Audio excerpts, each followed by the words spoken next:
Jahondagi ekologik muammolarda asosan sanoatlashgan davlatlar ayblanadi. Atmosferani zaharlayotgan gazlarning 60-70% aynan shu davlatlar hissasiga to'g'ri keladi.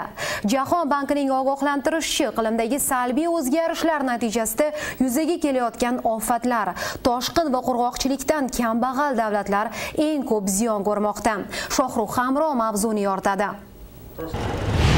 2030-yilga borib rivojlanayotgan davlatlarga ekologik muammolarga qarshi kurash yo'lida yiliga jami 75 milliard dollar kerak bo'ladi. Tabiiy ofatlar, taraqqiyot dasturlari va energetik tadqiqotlar uchun yana milliardlab dollar zarur. Jahon banki qoshida bu masalani o'rganib chiqqan olima Razina Berbaum deydiki, iqlim o'zgarishi qashshoq davlatlarga og'ir tushmoqda. Yordamni ularga qaratish kerak. Rivojlanayotgan dunyoga o'zingiz eplab ketasiz deyish adolatdan emas. Boy davlatlar yordam qo'lini cho'zishi, pul ham davlat ham xususiy sektordan kelishi kerak. Iqlim buzilayotgani uchun hammamiz javobgarmiz. Muammoga ko'z yumish barchaga qimmatga tushadi.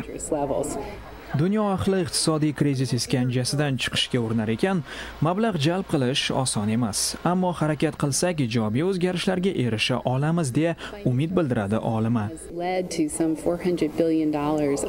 Moliyaviy krizisdan chiqib olish uchun qariyb 400 milliard dollar sarmoya ajratilgan. Shuning yarmi suv va energetika uchun.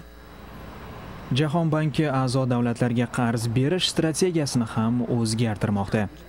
Keti Sierra bankning taraqqiyot dasturlari bo'yicha vitse-prezidenti. Uning aytishicha, muqobil manbalardan energiya olish uchun ko'proq mablag' ajratilyapti. Bu sohaga o'tgan yili eng ko'p kredit ajratdik. 3,3 milliard dollar. Kelajak energiyasiga sarmoya bu. Jahon banki bu yil energetika va iqlim o'zgarishini bosh masalalar deb belgilagan va hukumatlarni tejamkorlikka undamoqda. Iqlimdagi o'zgarishlar kambag'al davlatlarni aholi hayotini yaxshilash uchun zarur mablag'dan ayirmoqda. Shu yil dekabrda hukumatlar Kyoto protokolini yangilash uchun bir davraga to'planadi. Zaharli gazlarni kamaytirishga qaratilgan bu hujjat muddati 2012-yilda tugaydi. AQSh, Xitoy, Hindiston kabi yirik davlatlar uni haligacha imzolamagan. Rozana Skirbal, Shohrux Hamro, Amerika ovozi televideniyasi.